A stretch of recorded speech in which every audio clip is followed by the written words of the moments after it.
your shoulder. Like, I don't know about you, man, but you know, those first couple of years, that really knocked the chip off my shoulder. So that's why I see sometimes that when you make more money, I don't understand how you could become more arrogant. What's your thoughts on that?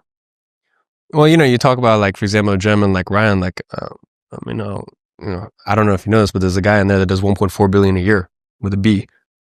I think I'm sitting next to him. Yeah, you're sitting next to him. Yeah. So, like, you know, you talk about levels and whatnot. Yeah. And once again, that also, like, ties into, like, the fact, like, after, you know, we just wrapped up this presentation, he comes to me, he's like, man, I think about all the headaches in my business, and like, he almost wants what we have. And it's like, you do 1.4 billion with a B a year, right? You do 1.4 billion with a B a year between your conglomerate of businesses, and he wants what we have. And then we look at him and we're like, we want what you have. So that's why you also learn, like, the grass is never greener. Like, you know, it's just like, there's no perfect business. Like, we all just, you know, and that's why, like, I'm never jealous of other businesses, even though I'm involved in many different verticals. And I think that also has given me perspective, is like, you know, I have things I hate about my physical product businesses. I have things I hate about my software businesses, about the info business. So I have just a very good understanding, and that also parlays into, you know, the feeling of not having a God complex. It's like, you could sit here and have a God complex, and then you speak to someone like that, and it's like, and that's why I like speaking to people in different industries, because it gives you a very interesting perspective. And I like speaking to people in different industries without getting, like, FOMO or feeling like, oh, the grass is greener there. I can speak to them, and I want to hear about their wins and how their industry is. But then I also ask them about, what are the headaches that come with your industry? So it gives me a balanced perspective. It's like, you have these rewards, but they come with these headaches. And also and I also a lot of times ask, what were your competitive advantages or did you have any competitive advantage? 99% of the time, that competitive advantages that got you to this point of success with your business.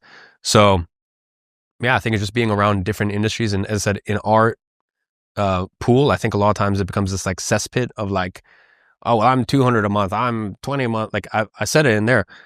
If someone makes $3 million a month in profit in their info business, or someone makes 50 grand a month profit in their info business, I'm joking. I don't view them any differently, because I'm like, I know we have a client in AFL that does more than 100 million a year. They did more than 100 million last year in info. It's like, I know their situation, where they're at right now. And I know sometimes for sure they would want to switch with the person that's just doing 100K a month with one employee. So there is no, like, perfect thing. It's just give yourself context, and then also remove the, because sometimes basically the reason I'm saying this is because sometimes they see people and they're like, oh, but they glorify the extra money, when it's like, I don't think you glorify, just have context that that's possible and there's people doing that. But also that doesn't mean that, like, you should do that, because for a lot of people, a lot of entrepreneurs are not made to make millions a month. They don't have what it takes. Why is that? They don't have what it takes. They don't have the stress tolerance. They don't have the emotional tolerance. Like, for example, I have a really, really high stress tolerance, really high. Whereas if someone else was in my position, they would fall apart. And by the way, that also, once again, just like how I said in life, everything is comes with pros and cons. And the thing with me, because everyone wants to be like stoic, for example, like everyone wants to have a high emotional stress tolerance, but that also, in order to have high emotional stress tolerance, you have to make yourself numb to emotions. So I'm very numb to emotions, which means positive and negative. So for example, imagine your biggest dream day, that could make me feel nothing. And by the way, that's not because I take it for granted. Like, there's so many things in my life, I really don't take things for granted. And I still keep my feet on the ground with this stuff. That's the way I was raised. But I'm just saying, I don't feel it. Like, I'm just numb. Now, so that's why, you know, that numbness and that callousness, basically I'm very callous, emotionally callous, because I've been forced to. Because if I was an emotional person, all of these things that come and all these battles we have to fight, and fuck, especially, man, like, this last year has been the best year ever, but fuck me, it's aged me. But if I had the emotional stress, like the stress tolerance of someone else, like, the first battle, you'd be out. Yeah, you'd be out.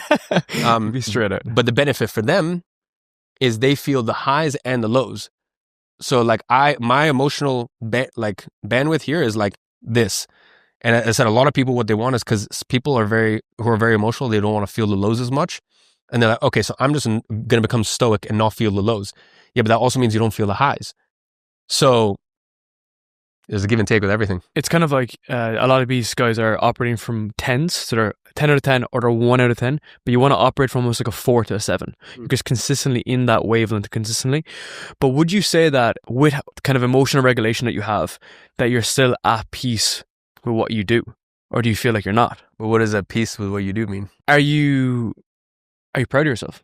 I guess the simple answer is yes, but the reason I'm starting on this question is I don't ever sit with myself. I'm like, fuck, you did such an amazing job, blah, blah, this. Like, I don't know. I'm just not one of those people who kind of ruminates on these things. For me, I appreciate what we do, and I don't take it for granted that, like, you look at where we are with the clients that we have, with the people that we have in that room. As I said, like, 99% of people don't know that there's people in that room doing those sort of numbers.